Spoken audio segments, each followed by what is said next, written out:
श्रीपादराजं शरणं प्रपद्ये। ओम सर्वजगद्रक्षाय गुरुदत्तात्रेयाय श्रीपाद श्रीवल्लभ परमात्मने नमः। श्रीपाद श्रीवल्लभ चरित्रामृत मूल ग्रंथ रचयिता श्री शंकर भट श्री श्रीपाद श्रीवल्लभांचे समकालीन। तेलुगू प्रत उपलब्धी श्री मल्लादी गोविंद दीक्षितुलू भीमवरम। मराठी अनुवाद श्री हरिभाऊ जोशी निटूरकर भाऊ महाराज हैदराबाद। आपण श्रीपाद श्रीवल्लभ चरित्रामृत ग्रंथाचं पठण करतोय। आत्तापर्यंत आपले 18 अध्याय पूर्ण झालेले आहेत। आज 19वा अध्याय आहे। 19व्या अध्याय पठणाचं फल आपण जाणून घेणार आहोत। मानसिक क्लेश निवारण। आत्ताच्या काळात सगळ्यांनाच आपल्याला खूप आवश्यक अशी गोष्ट।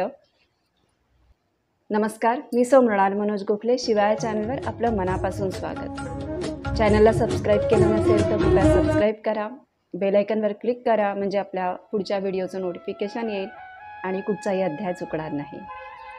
अध्याय वाचनाला सुरुवात करूया। अध्याय 19वा श्री गुरुचरण समागम।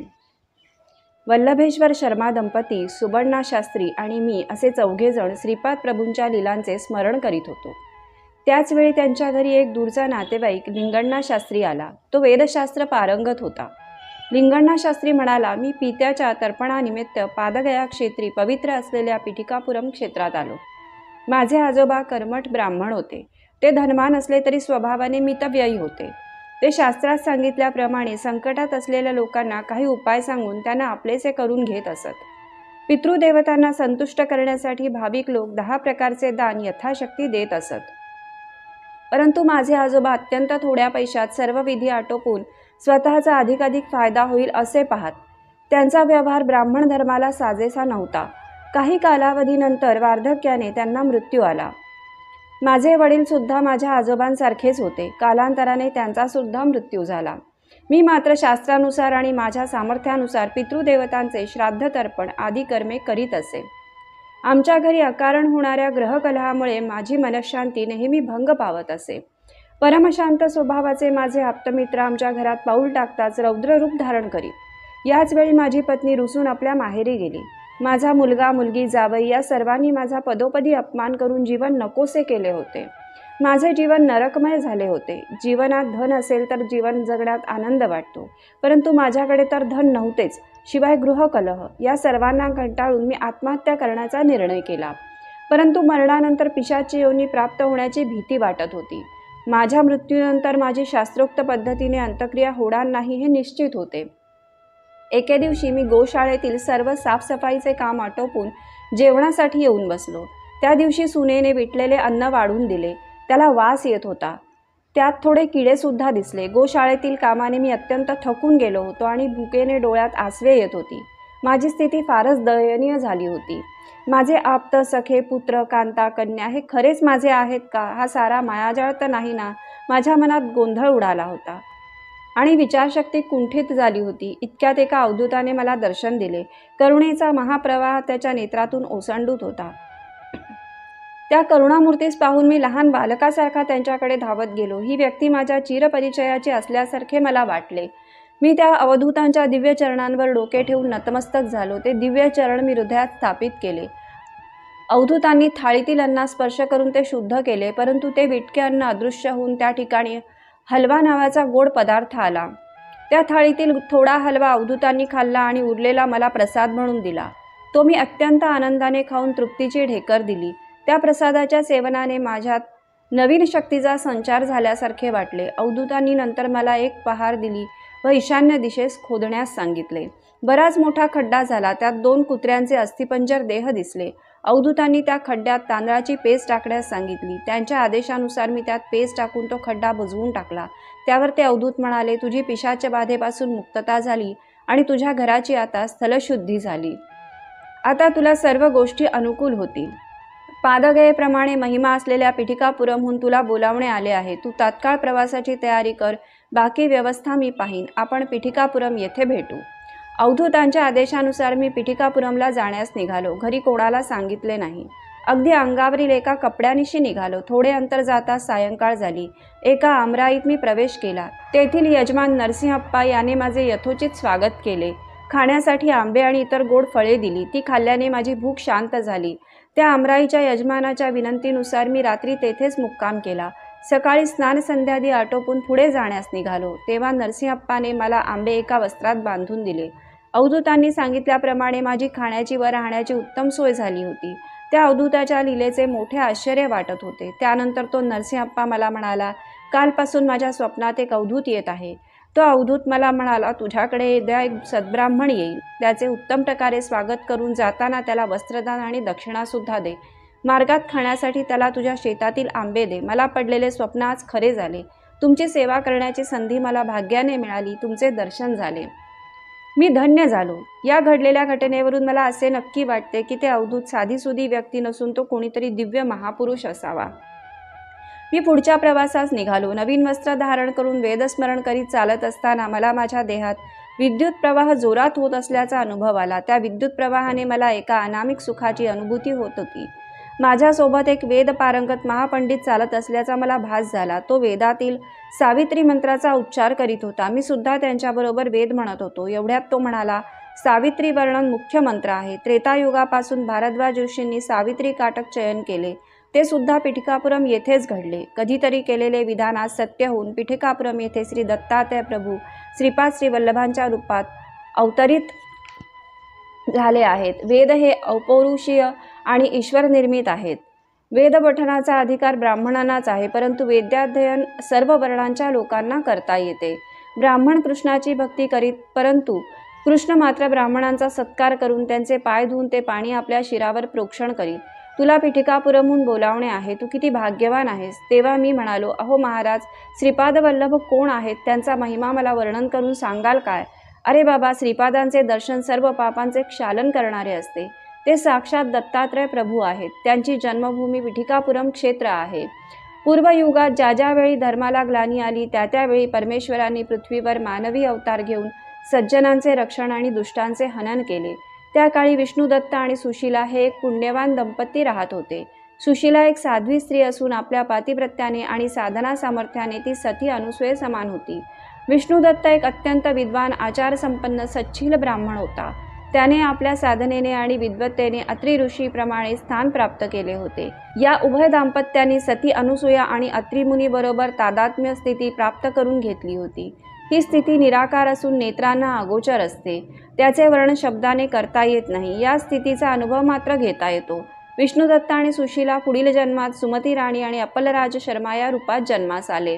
त्यांनी केलेल्या तपाचे फलस्वरूपच त्यांना श्रीपाद वल्लभ रूपाने एका दिव्य पुत्राचा लाभ झाला. अपलराज हे भारद्वाज गोत्राचे अपस्तंभ शाखेचे कृष्ण यजुर्वेदी ब्राह्मण होते. पूर्वी युगात लाभाद्र नावाचे एक वैश्य मुनी होते. ते श्री मातेच्या वासवी कन्यका अवतारात तिचे पिता भास्कराचार्युलू होते. श्रीपाद श्री वल्लभांच्या अवतारात सुमती महाराणीचे पिता होते.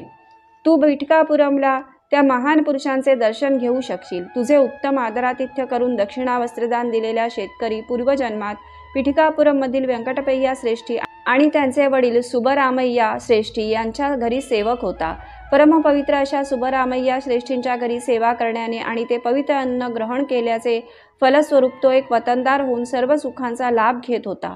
पिठिकापुरम येथील व्यंकटपय्या श्रेष्ठी नरसिंहवर्मा हे दोघे श्रीपाद प्रभूंना अत्यंत प्रिय होते. त्यांना श्रीपाद प्रभूंचा वात्सल्य भक्तीचा लाभ झाला होता.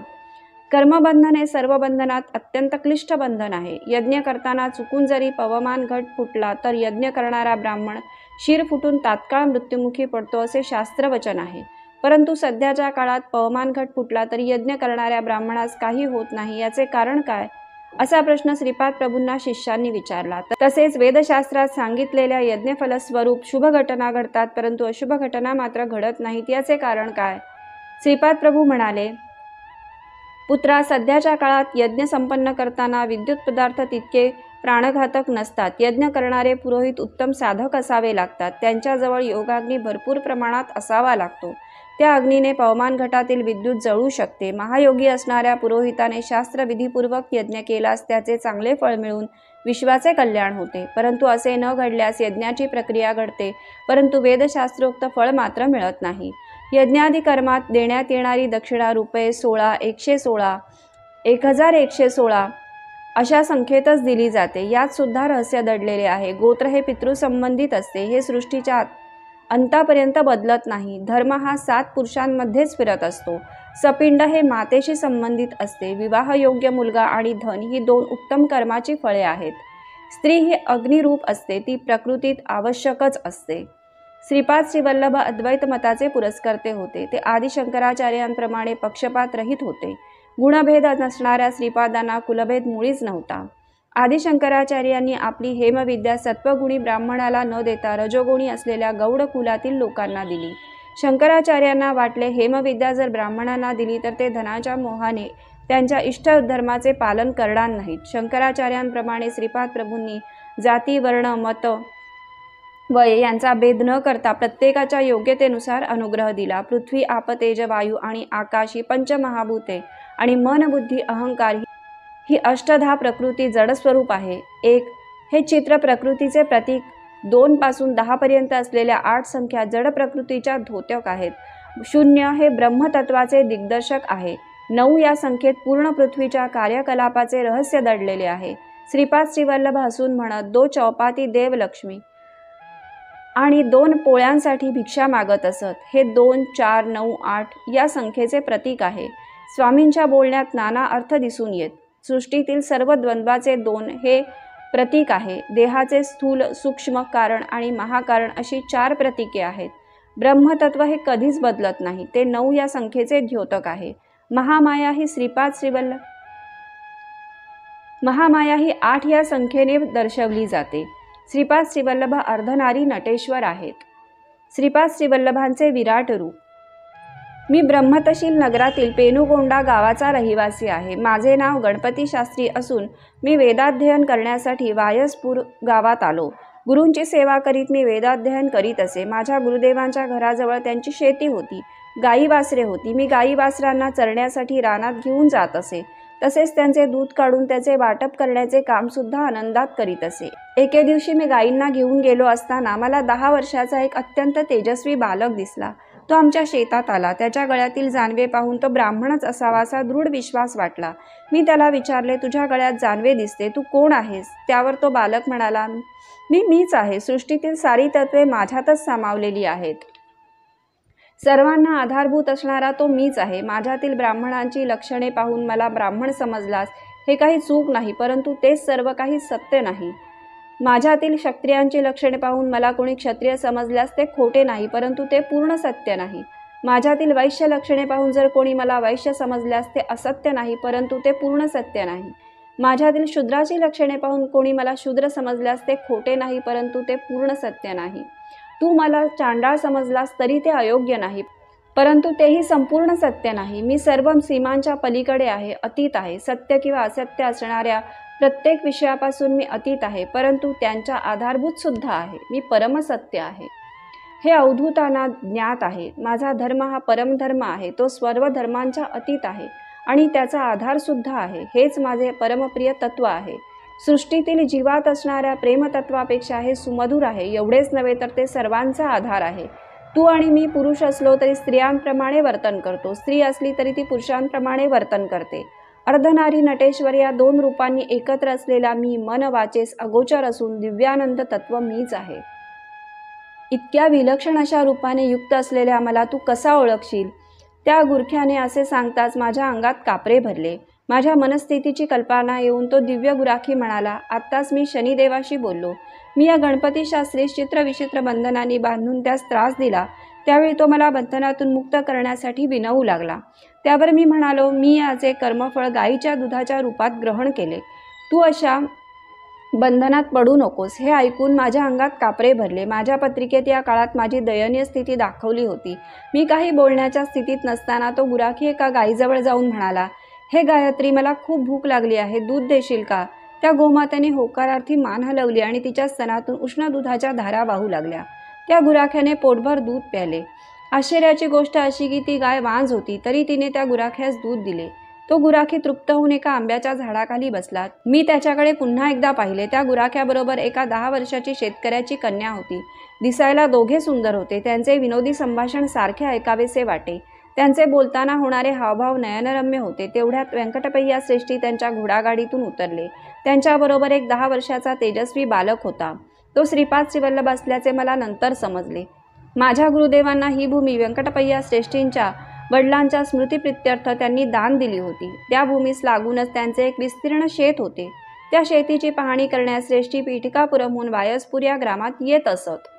श्रेष्ठींना त्या गुराख्याबरोबर असलेल्या शेतकऱ्याच्या कन्येस पाहून आश्चर्य वाटले. त्या गुराख्याने आणि त्याच्याबरोबर असलेल्या कन्येने श्रीपादांना नमस्कार केला. त्यावेळी श्रीपाद म्हणाले, आजोबा, तुम्हास एवढे आश्चर्य का वाटले? आजोबा म्हणाले, त्या दोघांकडे बघ, किती नयन मनोहारी दृश्य आहे. बघणारा आणि जे बघायचे ते दृश्य दोन्ही एकच आहे. यातील वेदांत विषय मला कळत नाही. तेव्हा श्रीपाद म्हणाले, यात वेदांत काय आहे? श्रीहरी सुद्धा अपरिमित निर्गुण निराकार असून सुद्धा आपल्या मायागतीस पाहून आश्चर्यचकित होतात. ही सृष्टी नवरसाने भरलेली आहे. आश्चर्यपूर्ण दृश्यांची कल्पना करणे हा सुद्धा सृष्टीचाच एक नियम आहे. ज्या ठिकाणी द्वैत दिसते तेथे वास्तविक अद्वैत असते.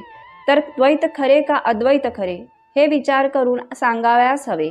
त्या गुराख्याला आणि शेतकऱ्याच्या मुलीला ही सर्व श्रीपाद प्रभूंचीच माया तर नसेल ना, अशी शंका आली. श्रेष्ठींच्या हनुवटीला हलकासा स्पर्श करून श्रीपाद म्हणाले, आजोबा, तुम्हाला शंका कशाची येते आहे? जोपर्यंत तुमच्या घरातील लोक मला विसरणार नाहीत तोपर्यंत माझा सर्व शक्तीसहित अदृश्य रूपाने तुमच्या घरी वास करील. तुमच्या घरी माझ्या पावलांचे आवाज प्रत्येक साधकाला नेहमी ऐकू येतील. अनघादेवी बरोबर असलेले दत्तस्वरूप अर्धरारी नटेश्वर रूपात आहे, परंतु ते आपणास दिसत नाही. तेच तुम्हास श्रीपाद श्रीवल्लभ रूपात समक्ष दिसतात. मी सुमती मातेचा प्रथम पुत्र आहे. मी माझ्या मातेला निक्षून सांगितले होते की माझा विवाह करू नका. तसा प्रयत्न केल्यास मी घर सोडून जाईन. श्रेष्ठी राजऋषी असल्याने त्याने मला निष्कलंक भक्तिपाशात बांधून ठेवले आहे. म्हणून मी अनघा समवेत असलेल्या अनघ स्वरूपात तुम्हाला दर्शन देत आहे. श्रीपादांच्या सान्निध्यात कारणाशिवाय कोणतेच कार्य होत नाही. सृष्टीचे नियम चित्रविचित्र आहेत. कर्म आणि कर्मांची फळे यांची संभावना देश काल परत्वे ठरत असते. सर्व भक्तगणांना माझ्या आचरणाने, माझ्या लीलेने, माझ्या महिम्याने ज्ञानबोध करणे हा सुद्धा माझ्या अवतार कार्याचाच एक भाग आहे.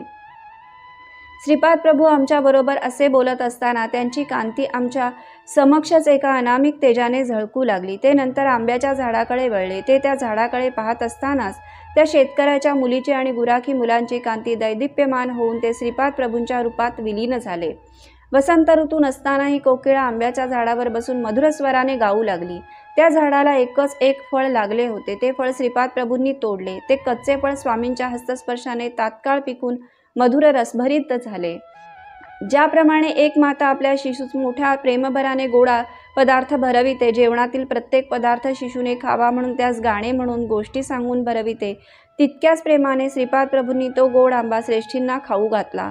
स्वामींच्या प्रेमपूर्ण स्पर्शाने श्रेष्ठींच्या डोळ्यातून आनंदाश्रू वाहू लागले. श्रीपाद स्वामींचे आपल्या भक्तावरील प्रेम सहस्र मातांच्या प्रेमापेक्षा श्रेष्ठ होते. त्यांच्या दिव्य नेत्रांमधून कारुण्य प्रेम यांचा वर्षाव होत असताना ते साक्षात स्त्री शक्ती स्वरूपिणी अशा अनघ मातेसारखे वाटत होते. श्रीपाद प्रभूंनी तोडलेला आंबा त्यांच्या समोर एका आज्ञाकारी सेवकासारखा दिसत होता. श्रीपादांच्या ओंजळीतून थोडा वर उडाला त्यावेळी त्याची दिव्य कांतीच वर उडाल्यासारखे वाटत होते. त्यावेळी श्रीपाद प्रभू म्हणाले, बी अगोदर असते का झाड अगोदर येते, असा निष्कारण वितंडवाद करीत लोक बसतात. या दोघांच्याही अगोदर एक शक्ती असते, ती म्हणजे ईश्वर. त्यांच्या संकल्पानुसार बीपासून झाड आणि झाडापासून बी निर्माण होत असते. त्याच्या अमोघ अशा संकल्पाची कल्पना कोणीच करू शकत नाही. मालिन्याने उदासीन झालेल्या जीवास परमात्मा आपल्याकडे बोलावित असतो. मालिन्यरहित जीव त्या ईश्वर शक्तीस थांबवून ठेवतो. परमात्म्यात विलीन झालेला जीवात्मा सुपीक जमिनीत पेरलेल्या बीप्रमाणे असतो. अशा जीवात्म्याला सृष्टीचक्रात येण्यापासून कोणी अडवू शकत नाही. परमेश्वराच्या इच्छेनुसार त्याला शरण आलेले जीव कारणदेह घेऊन पुनर्जन्म घेतात व दैवी कार्य संपन्न करतात. हे कार्य झाल्यावर ते पुनरपी परमात्मा स्वरूपात विलीन होतात. असे हे जीव परमात्म्याच्या अत्यंत समीप राहून अत्युच्च आनंदाचा लाभ घेतात. जीवात्मा आणि परमात्मा यात भेदभाव करणारे जीवसुद्धा कारणदेह प्राप्त करून दैवी कार्य संपन्न करतात, परंतु त्यांच्या स्थितीत बदल होत नाही. द्वैत, विशिष्ट अद्वैत किंवा अद्वैत स्थिती मानणाऱ्या लोकांची एखादी मनोकामना पूर्ण होते. त्यामुळे सर्वसामान्य लोकांना द्वैत श्रेष्ठ का, विशिष्ट अद्वैत श्रेष्ठ का, अद्वैत श्रेष्ठ असा संभ्रम पडतो. सृष्टी, स्थिती आणि लय या क्रिया प्रतिक्षणी घडतच असतात. ब्रह्मा, विष्णू आणि महेश हे तिघे आपापल्या कल्पांतात अव्यक्त स्वरूपात असतात.